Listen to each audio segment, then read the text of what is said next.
Welcome to another episode of sketch to grow series. आज की इस वीडियो में हम स्केच करने वाले हैं फिगर्स को। बेसिकली इस सीरीज़ में मैं बहुत सारी वीडियोस बनाता आया हूं जिसमें कि हम स्केचिंग करते हैं। बहुत सारे डिफरेंट टॉपिक्स भी लिए हैं। तो अगर आपने पहले नहीं देखा है तो नीचे डिस्क्रिप्शन में लिंक है। ठीक है, पूरी कंप्लीट सीरीज़ बनाई है, चेकआउट कर लेना, बट इस वीडियो को पहले देखना। ओके, अब यहाँ पे इस सीरीज़ का एक प्लस पॉइंट ये है कि आप कहीं से भी स्टार्ट कर सकते हो। ज़रूरी नहीं है कि आप पहले सबसे पहले वाली वीडियो देखो फिर बाद में आके इन सब वीडियोस को देखो। कोई भी वीडियो स्टार्ट करो, सब में कुछ यूनिक इन्फॉर्मेशन मिलेगी। और ऐसा नहीं है कि स्केचिंग में पहले ये करें या वो करें।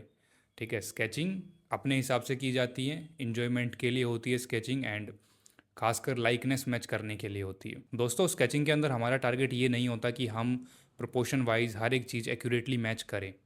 ठीक है, वो टाइम के साथ हो जाता है, बट स्टार्टिंग का इंटेंशन ये होता है कि हम उस सब्जेक्ट की लाइकनेस पे फोकस करें। फिर धीरे धीरे प्रोपोर्शंस मैच होने लगते हैं, धीरे धीरे एक्यूरेसी आने लगती है, धीरे धीरे लाइन में फ्लो आने लगता है। ओके, और आज की क्लास भी इस बारे में ही है। देखो, इस एपिसोड के अंदर मैं आपको दिखाऊंगा कुछ स्केच करके। बेसिकली फिगर ड्राइंग रहेगी। यहाँ पे हम ना कुछ चीज़ों को समझेंगे।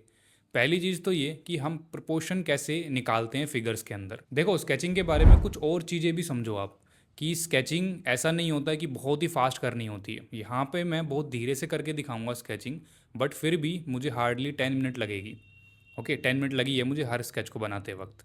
तो बेसिकली क्या है, स्केचिंग जब भी सुनते हैं ना तो दिमाग में ये आता है कि यार फास्ट करनी होती है, फास्ट करते हैं, बहुत स्पीड में होनी चाहिए स्केचिंग, बट ऐसा नहीं होता दोस्तों। स्केचिंग अपने हिसाब से की जाती है। स्केचिंग अगर आप समझ के करोगे तो ऑब्वियसली आप ग्रो करोगे। इसीलिए मैंने इस सीरीज़ का नाम भी स्केच टू ग्रो रखा है। एंड यही चीज़ मैं आपको भी बताना चाहता हूँ कि स्केचिंग का पर्पज़ ये नहीं है कि हम बहुत फास्ट बनाएं। स्केचिंग का पर्पज़ ये है कि हम कुछ ना कुछ नया सीखें। ओके, जब हम अपना फाइनल ड्राइंग में आउटपुट निकालेंगे तो हमारी स्केचिंग स्ट्रांग होनी चाहिए। सबसे पहली चीज़ जो स्केचिंग को अच्छा बनाती है वो ये है कि हमको टेंशन नहीं लेनी है कि अच्छा बनेगा या ख़राब बनेगा। दूसरी चीज़ कि हमको भागना नहीं है, इतना स्पीड में नहीं करना। ठीक है, रुक रुक के धीरे धीरे स्टेप बाय स्टेप काम करना है। तीसरी चीज़ ये है कि हम इरेजिंग का कम से कम यूज़ करते हैं। ओके, मिटाना नहीं है। कुछ गलत हो गया उसको देखो क्यों गलत हुआ, समझो, और नेक्स्ट वाले स्केच के अंदर उसको सही करने की कोशिश करो। नेक्स्ट और सबसे इंपॉर्टेंट चीज़ जो मुझे सबसे बढ़िया लगती है स्केचिंग को करते वक्त, वो ये है कि हम स्केचिंग में कोई भी मीडियम यूज़ कर सकते हैं। ओके, चाहे आपका मन पेंसिल से करने का हो, चाहे आपका मन ब्रश से करने का हो, डायरेक्टली हम ब्रश से भी करते हैं। ठीक है, चाहे आपका मन चारकोल से करने का हो, चारकोल स्टिक, या फिर कोई भी मीडियम, कलर पेंसिल, पेन, या फिर कोई भी मीडियम आप ले सकते हो। ठीक है, आज की वीडियो में आपको स्केचिंग करके दिखाऊंगा एंड यहाँ पे फिगर्स पे बात करेंगे बेसिकली। वीडियो को पूरा एंड तक देखना ताकि आप इस वीडियो का मैक्सिमम बेनिफिट ले पाओ। एंड अगर हो सके तो मेरे साथ साथ स्केचिंग करना, इससे आपको बहुत कुछ सीखने को मिलेगा। एंड जो मैं बोल रहा हूँ उसको सुनते जाना। ओके, सुनते सुनते स्केचिंग करते चलोगे तो आपको ना बहुत कुछ सीखने को यहाँ पे मिल सकता है। दोस्तों, अगर आप मेरे चैनल पर नए हो, पहली बार वीडियो देख रहे हो, तो मैं बता देता हूँ, मेरा नाम है साहिल सिंगमार एंड इस चैनल पे आर्ट एजुकेशन से रिलेटेड वीडियोस बहुत सारी मिलेंगी आपको। पुरानी वीडियोस देखनी है तो लिंक मैंने डिस्क्रिप्शन में लगाया है। एक पूरी कंप्लीट प्लेलिस्ट है हमारी, think like an artist. Okay, इसमें मैंने थिंकिंग पे बात करी है। अगर आपको समझना है मेरा माइंडसेट क्या है, क्या मैं आपको बताना चाहता हूँ, तो वो सीरीज़ या फिर वो प्लेलिस्ट आपके लिए सबसे हेल्पफुल रहेगी। एज वेल एज़ आप चैनल पे भी जा सकते हो। ठीक है, वहाँ पे बहुत सारी ढेरों वीडियोज़ हैं जिसमें इन्फॉर्मेशन भरी हुई है। अगर वीडियोज़ पसंद आती है तो चैनल को सब्सक्राइब कर देना, इससे मुझे मोटिवेशन मिलता है और कई सारी वीडियोज़ आप तक लेके आने में। सो अब करते हैं स्टार्ट आज का डेमो। कलर पेंसिल से स्केच करने का एक सबसे बढ़िया बेनिफिट मुझे यही लगता है कि अच्छा लगता है दिखने में। ठीक है, जैसे कि रेड साड़ी में है ये फिगर हमारी, और रेड कलर पेंसिल से यहाँ पे मैं स्केच करूँगा। तो पहली चीज़ तो ये है कि अच्छा लगता है। दूसरी चीज़ ये है कि काफ़ी ज़्यादा वैरायटी हो जाती है कलर पेंसिल में। अब मैं यहाँ पे मल्टीपल कलर्स का भी यूज़ कर सकता हूँ जिससे कि इंटरेस्ट बना रहेगा मेरा स्केचिंग के अंदर। ठीक है, पर यहाँ मल्टीपल कलर नहीं लूँगा, सिर्फ रेड कलर मुझे ठीक लग रहा है तो हाँ, वो मैं कर सकता हूँ। और अगर यहाँ पे मैं हैचिंग ना भी करूँ या फिर शेडिंग ना भी करूँ तो भी एक अच्छा लगेगा ये स्केच। ओके, तो इसलिए मुझे कलर पेंसिल भी अच्छी लगती है, क्योंकि जब लगता है कि काफ़ी ब्लैक एंड वाइट काफ़ी काम कर लिया, थोड़ा सा कलर में करने का जब मन करता है मेरा, तो सबसे पहली चॉइस कलर पेंसिल ही होती है मेरी। एंड कलर पेंसिल पे मैं स्केचिंग करना ज़्यादा पसंद करता हूँ रेदर देन कोई रियलिस्टिक आर्ट वर्क। ठीक है, रियलिस्टिक आर्ट वर्क पहले मैं करता था, पर अभी इस टाइम पे कलर पेंसिल से मुझे रो ड्राइंग्स या फिर स्केचिंग बनाने में ज़्यादा मज़ा आता है, आउटलाइन करने में, रो स्केचेस करने में, प्रोपोर्शंस मेज़र करने में, इन चीज़ में काफ़ी सही लगती है मुझे कलर पेंसिल। अब ये वाली फिगर जो है तो काफ़ी सिंपल, लेकिन यहाँ पे एक सबसे इम्पोर्टेंट चीज़ आप ध्यान दोगे कि इस फिगर के हाथ, जो साइड वाला हाथ है वो सिंपल शेप दिख रही है, और जो दूसरी तरफ लेफ़्ट वाला हाथ है बेसिकली वो दूर है। ओके, अब यहाँ पे एक चैलेंज ये आ सकता है कि कितना दूर है ये फिगर से, कितना दूर है। कई बार क्या होता है ना कि हम बहुत दूर बना देते हैं। जैसे मैंने यहाँ पे मार्क किया है कि यहाँ पे, ठीक है, एक मार्किंग करी और मेरे को ठीक लग रही है मार्किंग, ओके, पर मोस्ट ऑफ द टाइम क्या होता है कि हम ना बनाना स्टार्ट कर देते हैं, बाद में पता लगता है कि यार ये तो काफ़ी लंबा लग रहा है हाथ, या फिर बहुत छोटा सा हो गया है हाथ, है ना। तो इस चीज़ का यहाँ पे हम खास ध्यान देंगे। दूसरी बात, इस फिगर का फेस भी काफ़ी सही है, तो अगर फेस बनाना चाहूँ तो फेस में भी काफ़ी अच्छी वैल्यूज़, डिटेलिंग और लाइट काफ़ी अच्छे से आ रही है। ओके, ये भी एक प्लस पॉइंट हो सकता है स्केचिंग करने का, पर फेस पे मेरा अभी टारगेट नहीं है, ठीक है। मुझे दिख रहा था फेस काफ़ी सही है, मैंने फेस इसलिए नहीं किया क्योंकि फिर फेस पे मेरा ज़्यादा फोकस चले जाता। अब मुझे करना यहाँ पे फिगर ही है, ओके। तो इस तरीके से चॉइसेस बना सकते हो आप भी स्केच करने से पहले, क्या चीज़ का आपका मन कर रहा है, ठीक है तो बहुत कुछ, ओवरऑल मैं पूरी डिटेल भी कर सकता हूँ, लेकिन स्केचिंग में मुझे किस चीज़ पे ज़्यादा ध्यान देना है, क्या चीज़ मुझे डिफ़िकल्ट लगती है, उन चीज़ों में मैं थोड़ा सा ज़्यादा ध्यान देता हूँ। जैसे कि फेसेस मैं बनाता रहता हूँ, पोर्ट्रेट में करता रहता हूँ, तो मुझे पता है फेस में निकाल लूँगा, पर मुझे ना यहाँ इस फिगर के अंदर एक चीज़ मुझे लगी, एक तो जो कमर वाला एरिया है, ओके, उसका क्या एंगल रहेगा, वो मुझे ऐसा लगा कि यार ये बन भी पाएगा। दूसरी चीज़, जो दूसरा हाथ है, क्या मैं उसका डिस्टेंस एक बार में कैप्चर कर पाऊँगा, ये चीज़ मुझे फील हुई, एंड यही चीज़ पे मैं अभी ध्यान दे रहा हूँ यहाँ पे, ठीक है। तो यहाँ मेरा इस चीज़ को लेकर टारगेट है, क्योंकि जो चीज़ मुझे डिफ़िकल्ट लगती है वही चीज़ तो इम्प्रूव करूँगा मैं स्केचिंग के अंदर। जो मैं ऑलरेडी बना पाता हूँ उसको तो मैं एज अ फ़न एक्टिविटी बना ही लूँगा, ठीक है, स्केचिंग में करता रहता हूँ। तो यहाँ पे जो क्लासेस मैं आपको ये प्रोवाइड कर रहा हूँ, यहाँ मेरा टारगेट यही है कि स्केचिंग तो हम करें, लेकिन कुछ ना कुछ इम्प्रूव ज़रूर हो हमारे आर्ट वर्क में। इस टाइप की रेफरेंसेस मुझे काफ़ी सही लगती है। अगर आप भी इस टाइप की रेफरेंसेस ढूंढना चाहते हो, आपको नहीं मिल रही, तो एक सिंपल सा फॉर्मूला आप यूज़ कर सकते हो। पहली चीज़, आप मेरे पिंटरेस्ट अकाउंट पे जाके चेक कर सकते हो, मैंने नीचे नाम लिख दिया है, इस पे जाके देख लेना, मिल जाएंगी, ठीक है। एक और चीज़ बताता हूँ, आप क्या कर सकते हो, आप पिंटरेस्ट पे सर्च करना स्टार्ट कर सकते हो सकता है एक बार में आपको ना मिले, तो मैं क्या करता हूँ, एक बार सर्च करता हूँ, जैसे कि फ़ीमेल फिगर मैंने टाइप किया एंड सर्च करना स्टार्ट किया, साड़ी वाली थोड़ी इमेज दिखी, थोड़ी सी दूसरी टाइप की इमेजेस दिखी, मुझे दिखी, पर मुझे कुछ अच्छी नहीं लगी इमेजेस, तो मैंने क्या किया, छोड़ दिया, मैंने बैक कर दिया, एप्लीकेशन को क्लोज़ कर दिया। अब नेक्स्ट दिन जब मैं उठूँगा, नेक्स्ट दिन जब दोबारा से पिंटरेस्ट को खोलूँगा मैं, तो ऑलरेडी वो मुझे सजेशन देगा कि कल आपने ये सर्च किया था, इससे रिलेटेड ये भी है हमारे पास वर्क, ओके। हो सकता है आपको वो चीज़ पसंद आए, एंड मेरे साथ तो 99% चांस होता है कि मेरे को पसंद आती ही आती है।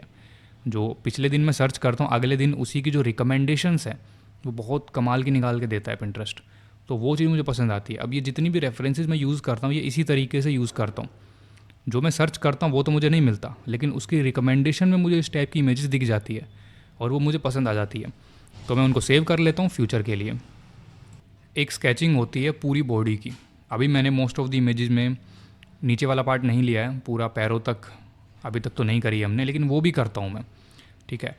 तो यहाँ पे बेसिकली मुझे जो पसंद आई वो मैंने उठाई है इमेजेस, जो करनी चाहिए वो आपको अपने हिसाब से डिसाइड करनी है। अब जैसे कि मैं ना लॉन्ग पोजेस करता रहता हूँ, पूरी फिगर जो होती है सिर से लेके पैर तक करता रहता हूँ मैं, लेकिन कई बार क्या होता है कि मुझे जो पसंद आती है वो भी करने का मन करता है। तो यहाँ पे कुछ इमेजेस वो भी हैं जो मुझे पसंद आ रही है, वो मैं करके दिखाया। कुछ इमेजेस मैं सोचता हूँ कि यार ये आपको समझाना ज़रूरी है, तो वो भी उठा लेता हूँ यहाँ पर मैं, ओके। तो अब देखो करना कैसे, सिलेक्ट कैसे करोगे आप अपने लिए।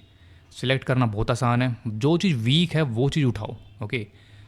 स्केचिंग दो तरीके से आप कर सकते हो, एक तो फ़न वे में, एक सीखने के वे में। फ़न वे में करते रहना, हमेशा करो, रेगुलरली डेली लाइफ में करो, जैसे कि मैंने बताया भी कि रियल लाइफ में अपनी ज़िंदगी से जोड़ दो स्केचिंग को, ठीक है, एवरी डे करो। और दूसरा पार्ट ये होता है कि आप अपनी ग्रोथ के लिए करो। मेरा जो है हाथ और पैर वाला पार्ट थोड़ा सा वीक रहता था पहले। ओके, तो मैंने काफ़ी टाइम तक सिर्फ उसकी प्रैक्टिस करी कि पूरी फिगर करूँगा, पैर और हाथों पे थोड़ा ज़्यादा जोर दूंगा ताकि मैं उस चीज़ को समझ पाऊँ। ओके, फिर धीरे धीरे मुझे फिगर में इंटरेस्ट आने लगा, जेस्चर में इंटरेस्ट आने लगा, तो मैं उस चीज़ पे काम करना स्टार्ट किया। ठीक है, तो ये एक तरीका हो सकता है, आप अपने लिए सही रेफरेंस चुन सकते हो। अल्टीमेटली है अच्छा काम करना, ग्रो करना। ओके, जो आपको पसंद आता है वो ज़रूर करो एंड ग्रो करते चलो।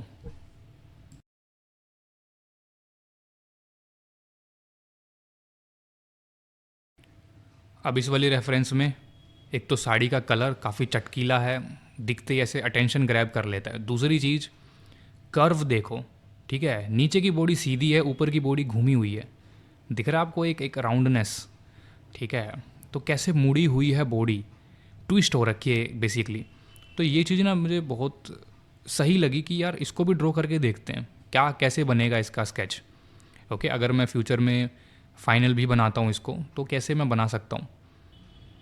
स्टार्टिंग में वही फेस से कर रहा हूँ, फेस पे थोड़ा सा आइडिया लूँगा कि थोड़ा सा नीचे की तरफ है फेस, तो वही लूमिस मेथड एक आइडिया लेते हैं हम बेसिकली लूमिस मेथड से। लूमिस मेथड कोई गलत नहीं है तरीका। कभी आप सोचो कि मुझे तो फ्री हैंड करना है, लूमिस का सहारा नहीं लेना। ओके,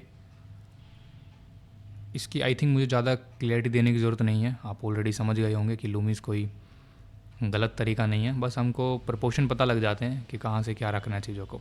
ओके, आइडिया ले लिया, हेड हमने तैयार कर लिया, हेयर हमने तैयार कर लिया। अब इसके अकॉर्डिंग पूरी बॉडी को हम डिसाइड करेंगे।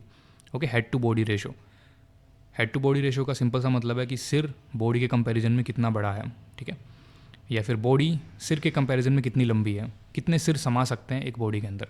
अब इसी हेड को अगर हम नीचे लेके चलते चलें तो कितने ज़्यादा सिर बन पाएंगे। ठीक है, जनरली 6 to 7 होते हैं।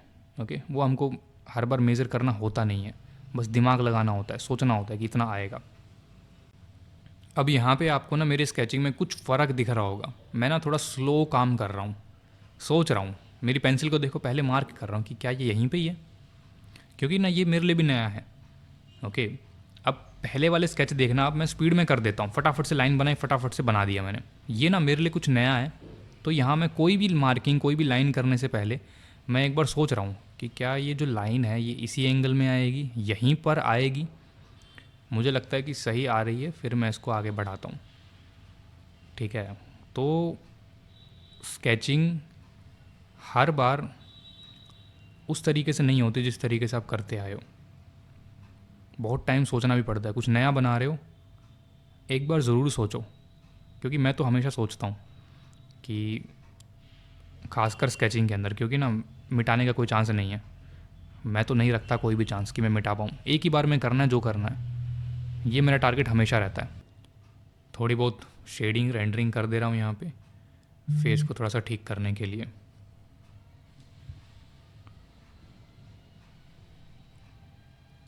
यहाँ पे फेस की एक एक डिटेल नहीं कर रहा हूँ कैप्चर, मैं जस्ट वो वैल्यू देख रहा हूँ।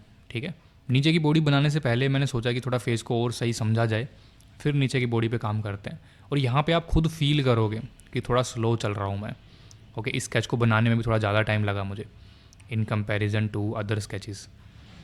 एक बार मैं इस टाइप के स्केचेस बनाने लग जाता हूँ, फिर मेरी आदत हो जाती है, फिर प्रैक्टिस बन जाती है मेरी, एंड धीरे धीरे फिर मैं स्केचिंग को या फिर उस पर्टिकुलर फिगर को समझना स्टार्ट कर देता हूँ।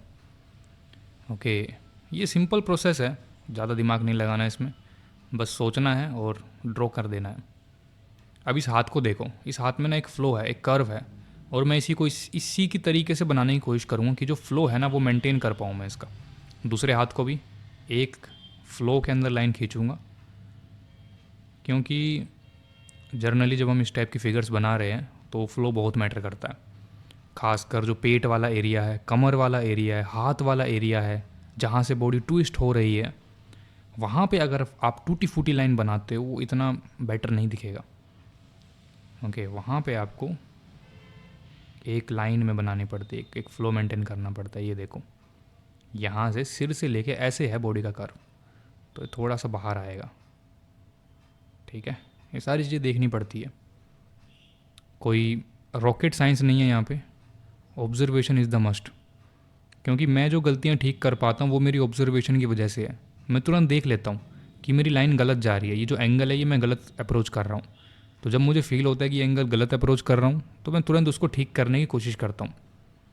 जैसे कि मुझे लगा कि पेट थोड़ा सा अंदर मुझे फील हो रहा है तो मैंने इसको थोड़ा सा बाहर की तरफ किया।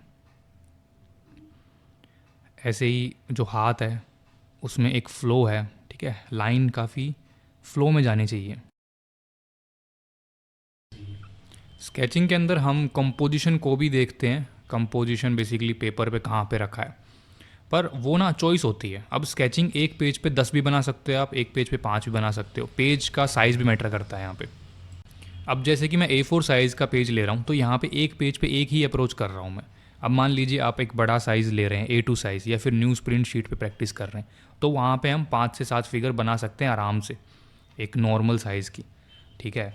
तो वो चीज़ भी रहती है। अब जैसे कि इस फिगर को अगर मैं बहुत छोटा बना देता तो डिटेल्स ही नहीं मुझे समझ में आती कि कहाँ हाथ खींचूँ, कहाँ पे कमर आएगी, है ना। या फिर इस फिगर को काफ़ी बड़ा बनाता तो पूरे पेज को कवर कर लेती फिगर, हो सकता था कि पेज से बाहर निकल जाती। यहाँ पे मैंने एक डिसेंट साइज़ लिया ताकि उस पेज के अंदर रहे, और एक पेज पे एक ही अप्रोच कर रहा हूँ यहाँ पर मैं। तो क्या होता है ना, जब हम स्केचिंग करते हैं तो कंपोजिशन पे इतना ध्यान नहीं जाता है कि कहाँ पे कितनी क्या बनानी है। स्केचिंग आप कैसे भी कर सकते हो, पेपर के किसी भी कोने में कर दो, किसी भी साइज़ पे कर दो। अल्टीमेट टारगेट ये है कि आप जो स्केचिंग में दिखाना चाह रहे हो वो दिखा पाओ। ओके, कहाँ पे स्केच बनाया है, किस तरीके से बनाया, टेढ़ा बना दिया, सीधा बना दिया, डजेंट मैटर। क्योंकि स्केचिंग आपके लिए है, ये आपकी पर्सनल चीज़ है। आपकी मर्ज़ी, दिखाना चाहो दूसरों को दिखा भी सकते हो, नहीं तो आप इसको अपनी एज अ प्रैक्टिस के लिए रख सकते हो। और मैं तो generally most of the sketches practice के लिए करता हूँ। प्रैक्टिस पूरी हो जाती है फिर बाद में एक दो फ़ोटो क्लिक कर लिया, शेयर कर दिया, ऐसा रहता है। पर स्टार्टिंग से सोच के नहीं बनाता कि मुझे कहीं दिखाना पड़ेगा इसको, ऐसा कुछ नहीं करता मैं।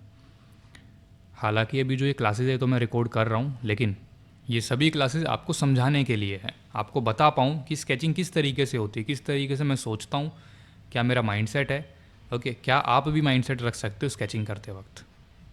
अब इस हाथ को देखेंगे, और जो हाथों की उंगलियां हैं वो तो इतनी विजिबल हो नहीं रही है, हाथ कटे हुए हैं ऑलरेडी इस इमेज के अंदर। मैंने काफ़ी ढूंढा कि पूरी इमेज मिल जाए, मुझे हाथ भी दिखें, पैर भी दिखें, पर मुझे नहीं मिली ये वाली इमेज। ये इतनी ही है जितनी आपको दिख रही है।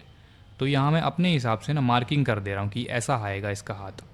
और दूसरे हाथ के लिए भी मैं इसको इतना ही छोड़ देता हूँ, दूसरे हाथ को, ठीक है। हल्का सा टर्मिनेटर लाइन मुझे दिख रही है यहाँ पे, लाइट एंड शेडो अलग होती हुई। कोशिश तो थी मेरी कि इस फिगर को पूरा अप्रोच करें, लेकिन नहीं मिली, तो अब हम इसको अंदाजे से बनाएंगे।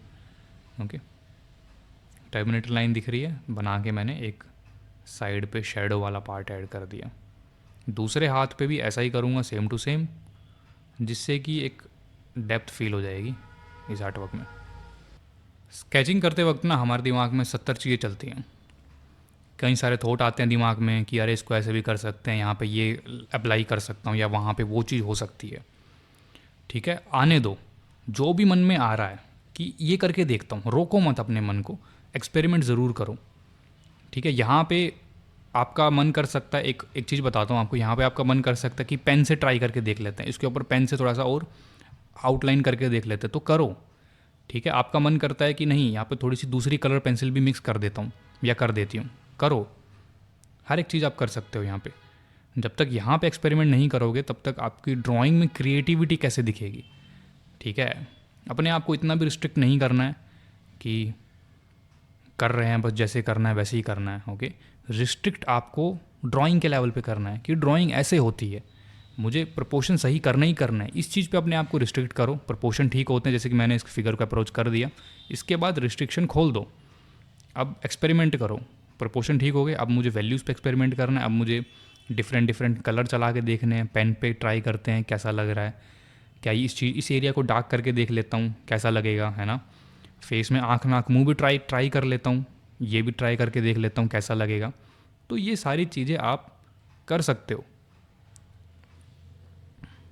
और नहीं भी कर सकते हो, ठीक है, इट डिपेंड। क्योंकि मैं ज़्यादातर नहीं करता हूँ, मैं जैसा मुझे यही ऐसा ही अच्छा लगता है, इसमें 10 चीज़ें नहीं मिला दूंगा तो मुझे पसंद नहीं आता। ओके, और हो सकता है कि आपको पसंद आए, ज़रूरी नहीं है कि मुझे नहीं आ रहा तो इसका मतलब आ ही नहीं सकता, हो ही नहीं सकता। होने को सब कुछ हो सकता है। ये पीछे जो इसमें हाथ में कपड़ा पकड़ा हुआ है, ये देखो, इसको मैंने बनाया है यहाँ पे। अब कपड़े के पीछे का थोड़ा सा डिज़ाइन है, खासकर जो लड़कियाँ हैं थोड़ा डिज़ाइनिंग विज़ाइनिंग थोड़ा रहती हैं, तो हो सकता है कि आपको वो करने का मन करे, जबकि मैंने नहीं किया। तो आप करो उसको, ठीक है। पीछे का डिज़ाइन बनाना स्टार्ट कर दो। इसमें क्या होगा, इसमें आप स्केचिंग भी कर पाएंगे, थोड़ा बहुत डूडलिंग भी आप ट्राई कर सकते हैं, तो दोनों चीज़ मिक्स हो जाएंगी। एक तरीके से थेरेपी हो जाएगी कि मन शांत हो गया आपका करते करते, ठीक है। ये चीज़ हो सकती है। दूसरे वाला हाथ तो मैंने ऐसे ही छोड़ दिया है, और उधर वाला हाथ को भी मैंने ऐसे ही रखा है। मेरा मेन ध्यान तो जो ट्विस्ट था इसकी बॉडी में उस पर था, और थोड़ा बहुत आया भी, अचीव भी किया है। हालांकि पेड़ थोड़ा सा बड़ा लग रहा है ना। ये मुझे दिख जाती है चीज़ें, और ऑब्ज़र्व करना ज़रूरी है, इग्नोर नहीं करना। ये नहीं सोचना कि मेरा स्केच तो सबसे सुंदर है, सबसे बेस्ट तो मैं ही बनाता हूँ।